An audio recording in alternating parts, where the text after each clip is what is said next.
हां sir, holding संदर्भात आपण कशा पद्धतीची कारवाई चालू केलेली आहे सर? आपण सध्या घाटकोपर येथे जे काही दुर्दैवी घटना त्या अनधिकृत होर्डिंग्सच्या माध्यमातून झालेली आहे, त्या अनुषंगानं माननीय प्रधान सचिव नगरविकास यांच्यामार्फत सर्व महापालिकांना आवश्यक कारवाईच्या सूचना देण्यात आलेल्या आहेत। त्या अनुषंगानं कालच आपण लातूर शहरामध्ये जे काही अनधिकृत होर्डिंग बॅनर असतील किंवा अधिकृत होर्डिंग बॅनर असतील त्या अनुषंगानं प्रेस नोटद्वारे सर्व या होर्डिंग्स मालकांना आणि ज्या प्रायव्हेट प्रॉपर्टीवर ह्या होर्डिंग्स आहेत अशा सर्व प्रॉपर्टीधारकांना त्या ठिकाणी सूचना दिलेल्या आहेत की स्ट्रक्चरल स्टॅबिलिटी असल्याशिवाय कुठलंही होर्डिंग उभं राहणार नाही याची आपण दक्षता घ्यायची आहे। आज चारही क्षेत्रीय अधिकाऱ्यामार्फत महापालिका ची पूर्ण कर्मचाऱ्यांची टीम आपण त्या ठिकाणी रस्त्यावर पाठवलेली आहे।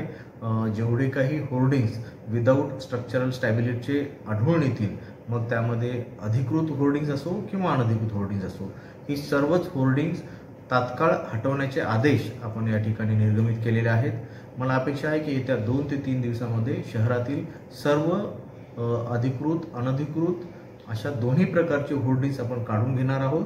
ज्यानंतर जे अधिकृत होर्डिंग्स आहेत त्यांचं स्ट्रक्चरल स्टॅबिलिटी प्रमाणपत्र आल्यानंतरच आणि त्याच्या साईज याच्याविषयी महापालिकेने खात्री केल्यानंतरच त्या ठिकाणी होर्डिंग्स ते लावू शकणार आहे।